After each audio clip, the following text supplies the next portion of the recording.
এখানে সাদা পাথর বলার পিছনে কারণ দেখেন, প্রচুর সাদা পাথর। হ্যাঁ, এখানে বড় বড় সাদা পাথর ছিল, যেগুলো হাসিনা সরকারের পতনের পরেই এই পাথরগুলো লুট হয়ে গেছিলো। আমরা পত্রিকায়, বিজ্ঞাপনে, টিভিতে আমরা দেখেছিলাম প্রচুর পাথর, প্রচুর পাথর, প্রচুর প্রচুর সব সাদা পাথর। হ্যাঁ, এই যে সাদা পাথর, এই দেখেন কত সাদা, ধবধবে সাদা। হ্যাঁ, ধবধবে সাদা, এই সাদা, এই পাথরটা পুরোটাই সাদা, সাদা পাথর বলে।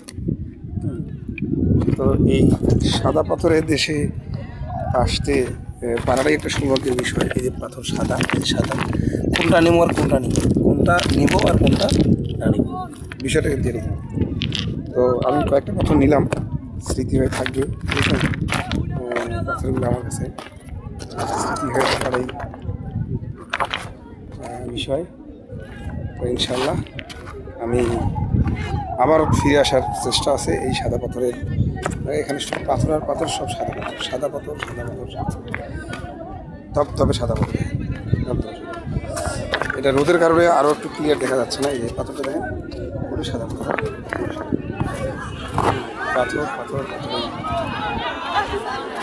পাথর, পর্যটক, প্রচুর পর্যটক আছে, প্রচুর পর্যটক এখানে এসেছে, প্রচুর পর্যটক নামছে, প্রচুর পর্যটক এখানে অবস্থান করতেছে।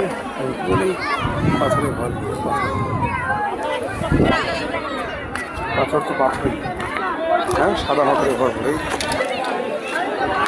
কি বলবো, বাচ্চাগুলো বন্ধ রাস্তা আমার লেগে রাখছে, অনেক নামছে।